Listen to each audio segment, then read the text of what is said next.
नमस्कार सभी को। स्वागत आप सभी का हिंदी की एक और क्लास में। और इस क्लास में हम जानेंगे भारोपीय भाषा परिवार के बारे में। बेसिकली भारोपीय भाषा परिवार क्या होता है वो हम इस क्लास में डिस्कस कर लेंगे। लेकिन इससे पहले जो मैंने आपको क्लास कराई थी उसमें मैंने आपको बताया था कि विश्व में कुछ प्रमुख भाषा परिवार हैं, ठीक है, जिनकी संख्या मैंने आपको 12 बताई थी। उनमें से एक भाषा परिवार है हमारा भारोपीय भाषा परिवार। भारोपीय भाषा परिवार विश्व का सबसे बड़ा भाषा परिवार है, ठीक है। तो आइए हम जानते हैं भारोपीय भाषा परिवार के बारे में।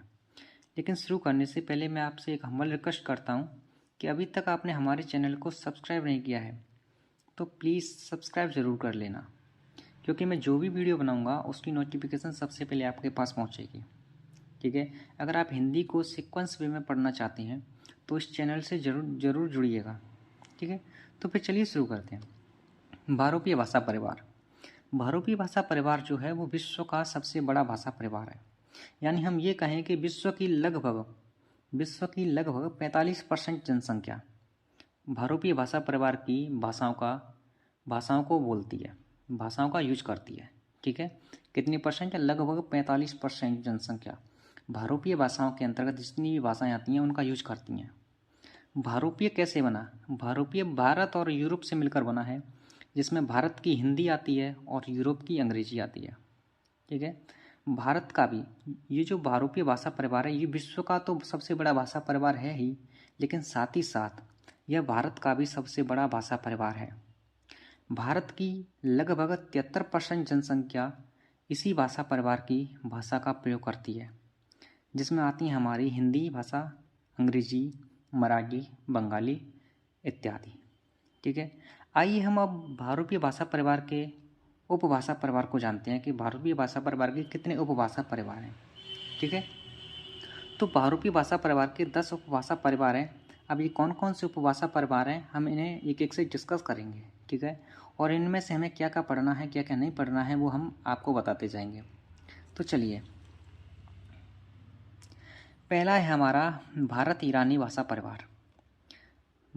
भारत ईरानी भाषा परिवार, और इसके अंतर्गत हमें देखने को मिलती हैं आर्य भाषा परिवार, ईरानी भाषा परिवार और दर्द भाषा परिवार। ये 3 भाषा परिवार हमें पढ़ने होते हैं, लेकिन हम इसमें से आर्य भाषा परिवार को ज़्यादा तवज्जो देते हैं, ठीक है, क्योंकि ज़्यादातर क्वेश्चन आर्य भाषा परिवार से ही पूछे जाते हैं, ठीक। अगला है यूनानी की ग्रीक, ठीक है। नेक्स्ट अल्बानिया भाषा परिवार। अगला है बाल्टिक भाषा परिवार। नेक्स्ट है जर्मेनिक। जो अपनी इंग्लिश है ना, जो अंग्रेजी भाषा है वो जर्मेनिक भाषा परिवार की भाषा है, ठीक है। आगे है आर्मीनियाई, ठीक है। नेक्स्ट है तोरबारी, ठीक। अगला है स्लाव।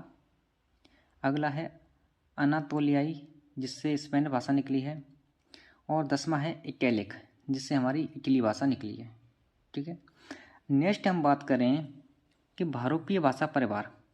भारोपीय भाषा परिवार के अभी मैंने आपको बता दी कि 10 उपभाषा परिवार हैं इसके। लेकिन अब हम बात करें कि भारोपीय भाषा परिवार ध्वनि के आधार पर कितने वर्गों में बांटा गया है। ये प्रश्न पूछा गया है कि भारोपीय भाषा परिवार ध्वनि के आधार पर कितने वर्गों में बांटा गया है, तो हमारा उत्तर होगा 2 वर्गों में। वो 2 वर्ग कौन कौन से हैं आइए जानते हैं। पहला है हमारा सतम वर्ग, दूसरा है कैतुम वर्ग। अब ये सतम वर्ग और कैतुम वर्ग क्या होते हैं वो हम नेक्स्ट पेज पर डिस्कस करेंगे, तो फिर चलिए चलते हैं। अब हम बात करते हैं सतम वर्ग की। इस सतम वर्ग से ही हमारी भारत ईरानी भाषा आई थी। कौन सी भाषा आई थी? भारत ईरानी भाषा आई थी। और इसी भारत ईरानी भाषा से हमें 3 भाग मिले, इसके 3 भाग देखने को मिले। वो 3 भाग कौन कौन से हैं? पहला है हमारा भारतीय आर्य भाषा परिवार, उसके बाद है दर्दी भाषा परिवार, और तीसरा है ईरानी भाषा परिवार। इस भारतीय आर्य भाषा परिवार के हमें 3 भाषाएं देखने को मिलती हैं, जिसमें संस्कृत, हिंदी और मराठी, ठीक है। अगला बात करें हम कैतुम वर्ग की। ये जो कैतुम वर्ग होता है इसी से निकली है हमारी अंग्रेजी, जर्मनी और ग्रीक भाषा, ठीक है। अगले पॉइंट पर हम डिस्कस करते हैं, तो वो है हमारा भारत में मुख्य रूप से 4 भाषा परिवार हैं, लेकिन अगर कुल भाषा परिवारों की बात करी जाए तो वो हैं 6।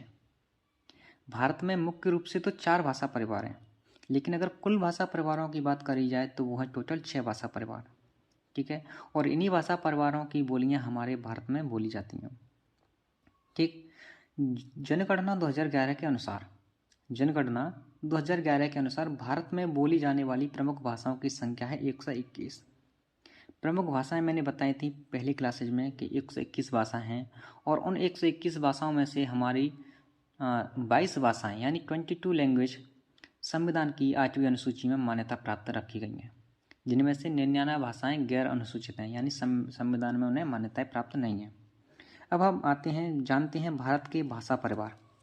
ठीक है, अब हम जानेंगे भारत के भाषा परिवारों के बारे में। ठीक, भारत के भाषा परिवार, इन भाषा परिवारों की 121 भाषाएं मानी गई हैं 2011 की जनगणना के अनुसार, जिसमें से पहला है हमारा भारोपीय भाषा परिवार। भारत का सबसे बड़ा भाषा परिवार, तो हमारा आंसर होगा भारोपीय भाषा परिवार। इस भाषा परिवार की कुल मिलाकर 23 भाषाएं हैं, जिनके वक्ता कितने हैं यानी बोलने वाले कितने हैं, 78.05%। ठीक, अगला है हमारा द्रविड़ भाषा परिवार। द्रविड़ भाषा परिवार की 17 भाषाएं हैं, जिनके वक्ता हैं 19.64%। नेक्स्ट है ऑस्ट्रो एशियाटिक भाषा परिवार। इसके अंतर्गत कुल 14 भाषाएं आती हैं, जिसके वक्ता हैं 1.11%। नेक्स्ट है इंडो तिब्बत भाषा परिवार। इस इंडो तिब्बत भाषा परिवार के अंतर्गत सबसे अधिक भाषाएं बोली जाती हैं। यूपीएससी में पूछा गया प्रश्न है कि सर्वाधिक भाषाएं किस भाषा परिवार में बोली जाती हैं, तो वह इंडो तिब्बत भाषा परिवार। इसमें 66 भाषाएं बोली जाती हैं, लेकिन इसके वक्ता हैं 1.01%। ठीक है, अगला देखो, मुख्य रूप से देखा जाए तो भारत में 4 भाषा परिवार हैं, जिसमें भारोपीय भाषा परिवार, द्रविड़ भाषा परिवार, ऑस्ट्रो एशियाटिक भाषा परिवार और इंडो तिब्बत भाषा परिवार। लेकिन ये जो अगले हैं 5वां 6वां, ये भी अगर इनको भी इंक्लूड किया जाए तो भारत में कुल मिलाकर 6 भाषा परिवार हो जाते हैं। 5वां है सामी हामी भाषा परिवार, और इसके अंतर्गत सिर्फ एक ही भाषा आती है, वो आती है अरबी। ठीक है, नेक्स्ट है अंडमानी भाषा परिवार। इस अंडमानी भाषा परिवार की खोज की थी अन्विता अब्बी द्वारा। अंडमानी भाषा परिवार की खोज हुई थी अन्विता अब्बी द्वारा। ठीक है, इसके अंतर्गत कौन कौन सी भाषाएं आती हैं, तो अंडमानी, ग्रेट अंडमानी, जारवा और ओंगे इत्यादि भाषाएं इस अंडमानी भाषा परिवार के अंतर्गत आती हैं। तो मैं उम्मीद करता हूँ कि ये क्लासेज, ये जो मैंने अभी आपको कराया है भारोपीय भाषा परिवार, और इसके अंतर्गत मैंने जितनी भी आपको छोटी जानकारी दी है वो आपको समझ में आई होंगी। ठीक है, तो आज की क्लास में इतना ही रहने देते हैं। अगली क्लास में हम भारोपीय भाषा परिवार, इन सभी भाषा परिवारों को एक एक से डिस्कस कर लेंगे, और इनके अंतर्गत कौन कौन सी भाषाएं हैं और उनमें से संविधान में कौन कौन सी भाषाओं को चुना गया है, उन्हें अच्छे से डिस्कस कर लेंगे। ठीक है, तो चलिए फिर मिलते हैं अगली क्लास में। धन्यवाद।